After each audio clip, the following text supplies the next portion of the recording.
నెల్లూరు జిల్లా కోట మండలం శ్యామసుందరపురంలో బహుజన ఐక్యవేదిక మరియు రజక సంక్షేమ సంఘం ఆధ్వర్యంలో తెలంగాణ నాగర్ కర్నూలులో జరిగిన 2 నెలల పసికందు కుల వివక్షత వలన బలైన సంఘటనకు కొవ్వొత్తుల నిరసన తెలియజేశారు. ఈ సందర్భంగా బహుజన ఐక్యవేదిక రాష్ట్ర అధ్యక్షులు మీజూరు మాధవ్ మాట్లాడుతూ కేవలం చాకలి కులం అనే కారణంతోనే 2 నెలల పసికందును రెడ్డి కులానికి చెందిన కొందరు వ్యక్తులు కాళ్లతో తన్ని చంపడం దుర్మార్గమైన చర్య అని, ఇది రాజ్యాంగ విరుద్ధమని, ఇలాంటి వ్యక్తులు తప్పించాలని చూస్తున్న తెలంగాణ ముఖ్యమంత్రి రేవంత్ రెడ్డి రానున్న ఎన్నికల్లో బహుజనుల చేతిలో ఓడిపోవడం ఖాయమని తెలియజేశారు. తన్ని 10 అడుగుల దూరం పెట్టబెడితే చనిపోతే ఒక వింత అయితే వీళ్ళు ఎత్తుకోపోయి పోలీస్ స్టేషన్ లో కేసు ఇస్తే తీసుకోలా వాళ్ళు తిరుగుతా ఉంది ఎత్తుకొని, ఇదిగో మేము ఇన్ని రోజుల నుంచి కేసు ఎత్తుకొని తిరుగుతా ఉంటే కాకి ఎత్తుకొని ఒక్కరు కూడా పడుచుకోలేదని బోర్డు వినిపిస్తూ ఉంటే ఆ మహిళ కంట్లో నీళ్లు వస్తాయి. ఆ వీడియోలు కానీ చూసామంటే మనం అంత దారుణమైన పరిస్థితి ఎందుకు వచ్చింది అని అంటే వీళ్ళు సాకలోళ్ళు, వీళ్ళు అక్కడికి పోకూడదు, గుళ్ళకి రాకూడదు, మీరు కూడా దూరంగా ఉండాల్సిందేను అని చెప్పేసి వివక్షతో జరిగింది. 100 రూపాయలు టికెట్ తీసుకోండి రండి అని వాళ్ళు చెప్పారని చెప్పడం అది అబద్ధం. వీళ్ళు పోకూడదు, అక్కడికి తన్నుకుంటూ 2 గంటల సేపు ఆ గుడిలో యుద్ధం జరిగింది. ఆ బిడ్డనెత్తి ముందు పెట్టి అట్లన్నా కొట్టకుండా ఆగుతుందని ఆ తల్లి అడిగితే కనీసం కనికరం లేకుండా ఉండడం ఎంత దారుణమైన విషయం అర్థం చేసుకోండి. ఇది ఒక్క శాఖ వాళ్ళకే జరుగుతున్నది. మనం చూసాం ఉత్తరప్రదేశ్ లో గొల్ల అంటే వాళ్ళు ఇప్పుడు బీసీల్లో కూడా నిచ్చెన మెట్ల వ్యవహారమే ఉండేది. గొల్ల అంటే గౌడికి తక్కువ, గౌడి కంటే సాకల కంటే ఇంకా రకరకాల కులాలు బీసీల్లో కూడా కుల వివక్షత నిచ్చెన మెట్ల వ్యవహారం ఉంది. కాబట్టి ఇక్కడ ఎవరికి కూడా ఈ భారతదేశంలో కులమే నడుస్తుంది. దీనికి అంతటికీ కారణం రాజ్యాధికారం. ఉదాహరణకి మన 2 రాష్ట్రాలు ఎత్తుకుంటే మీరు చూసుకోండి, ఏ పార్టీ వచ్చినా వాళ్ళే ఉంటున్నారు. ఏ పార్టీ గెలిచినా వాళ్ళకి మాత్రం గొడవలు ఉండవు, వాళ్ళ మీద దాడులు ఉండవు, ఏమీ ఉండవు. ఉండేదంతా బీసీ, ఎస్సీ, ఎస్టీల మీదనే, మైనార్టీల మీదనే దాడులు ఉంటున్నాయి. మీరు గమనిస్తున్నారో లేదో, ఈ రోజు తెలంగాణలో రగులుతుంది, తగలబడుతుంది తెలంగాణ రాష్ట్రం మొత్తం. బీసీలు, ఎస్సీలు, ఎస్టీలు అందరూ ఒకటయ్యి విపరీతమైన తీవ్రమైన ఉద్యమాలు చేస్తా ఉన్నారు. మరి ఆంధ్రాలో కూడా జరుగుతా ఉన్నాయి.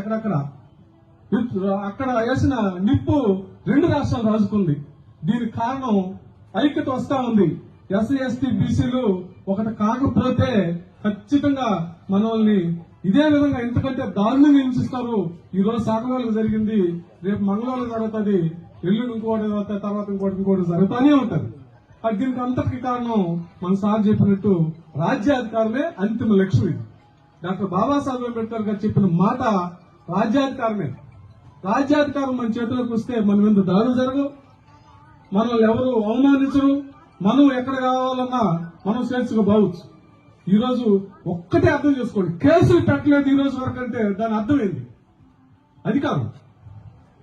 అక్కడ రేవంత్ రెడ్డి ఉన్నాడు, ఏం చేస్తే ఏమవుతుందని చెప్పి ఈ రోజు కూడా అంతమంది కూర్చొని విశాఖ లాంటి ధర్నాలు చేస్తా ఉంటే ఈ రోజు కూడా కేసులు కట్టలా.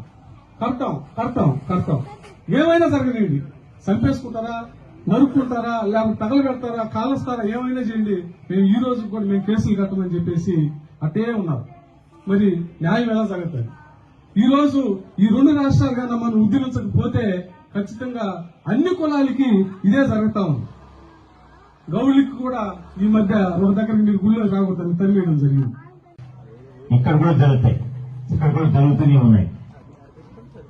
ఎక్కడో జరుగుతుంది కదా, మనకేమి, మన బిడ్డలు క్షేమంగా ఉన్నారు, మనం కూడా హ్యాపీగా ఉన్నాం, మన కుటుంబంలో ఏ కల్పన లేదు, మనకు రక్షణ చాలా మంది ఉన్నారు ఇక్కడ అని అనుకుంటే మనం చాలా పొరపాటు పడినట్టే.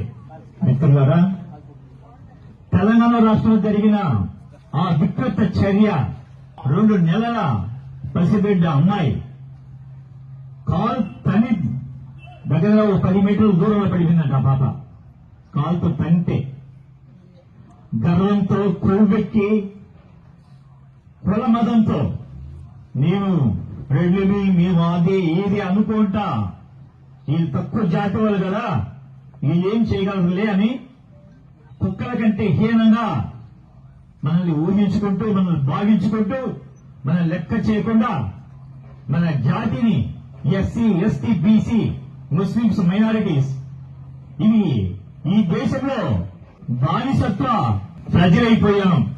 మనం ఓట్లేసేది మాత్రం మనము, పీఠాలు ఎక్కేది మాత్రం వాళ్ళు.